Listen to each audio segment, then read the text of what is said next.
రాష్ట్రంలో ఎన్డీఏ ఆధ్వర్యంలో కూటమి ప్రభుత్వం నారా చంద్రబాబు నాయుడు గారి నాయకత్వంలో ఏర్పాటైన తర్వాత శాంతి భద్రతల పరిరక్షణకు అత్యంత ప్రాధాన్యం ఇస్తూ ఉంది. ఈ నేపథ్యంలో నేరము ఎవరు చేసినా వాళ్ళను కఠినంగా దండించేదానికి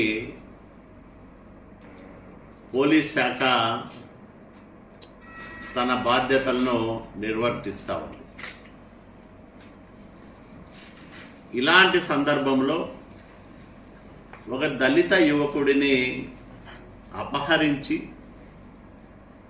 చెప్పుకోలేని చోట్ల విపరీతంగా కొట్టి బాధించి భయపెట్టి గతంలో అతనిచ్చిన ఫిర్యాదును ఉపసంహరించుకునేలా ప్రయత్నం చేసిన మాజీ ఎమ్మెల్యే వంశీని ఇటీవల పోలీసులు అరెస్ట్ చేశారు. సాధారణంగా రాజకీయ పార్టీలో ఒక వ్యక్తి తప్పు చేస్తే ఆ పార్టీ అతనిపైన క్రమశిక్షణా చర్యలు తీసుకోవడం సర్వసాధారణంగా మనం చూసే విషయం. దానికి పూర్తిగా భిన్నంగా జగన్మోహన్ రెడ్డి నేరాలు చేసిన వాళ్ళను పరామర్శిస్తూ ఈ రాష్ట్రంలో వికృత మనస్తత్వం ఉన్న వ్యక్తుల సమూహానికి రక్షకుడుగా నిలవాలని ప్రయత్నం చేస్తున్నట్లుంది జగన్మోహన్ రెడ్డి. వంశీని పరామర్శించడం అంటే నేరాలను ప్రోత్సహించడమే. ఆ పరామర్శకు పోయి ఒక రాజకీయ పార్టీ నాయకుడిగా, పార్టీ అధ్యక్షుడిగా,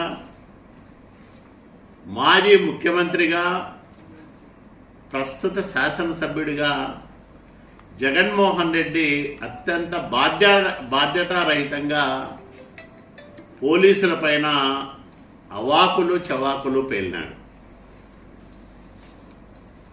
పోలీసు అధికారుల బట్టలు ఒడిదీస్తానని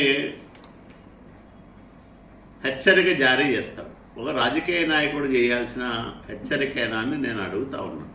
ఇతను నేరస్తులను ప్రోత్సహించే అత్యంత క్రూర మనస్తత్వం ఉన్న నేరాగ్రసుడనల్లా ఏమన్నల్లా ఇతను. జగన్మోహన్ రెడ్డి 5 సంవత్సరాల పరిపాలనలో రాష్ట్రాన్ని సర్వనాశనం చేశాడు. అభివృద్ధి ఇసుమంత కూడా లేదు. సంక్షేమానికి పాతరేశాడు. ఆర్థికంగా రాష్ట్రాన్ని పూర్తిగా దివాలా దిగించాడు.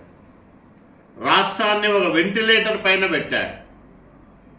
అక్కడి నుంచి చంద్రబాబు నాయుడు గారు కేంద్ర ప్రభుత్వ సహకారంతో తనకున్న పరిపాలన సామర్థ్యంతో, అనుభవంతో మళ్ళీ పాలనను గాడిలో పెట్టడంతో పాటు ఆర్థిక పరిస్థితిని చక్కదిద్దే ప్రయత్నం చేస్తూ ఉన్నారు. ఒకవైపు రాష్ట్రాన్ని అన్ని రంగాల్లో ముందుకు తీసుకెళ్లడంతో పాటు నేరస్తుల పట్ల అత్యంత కఠినంగా వ్యవహరిస్తుందని ఈ సందర్భంగా నేను స్పష్టంగా ప్రకటించదలుచుకున్నా.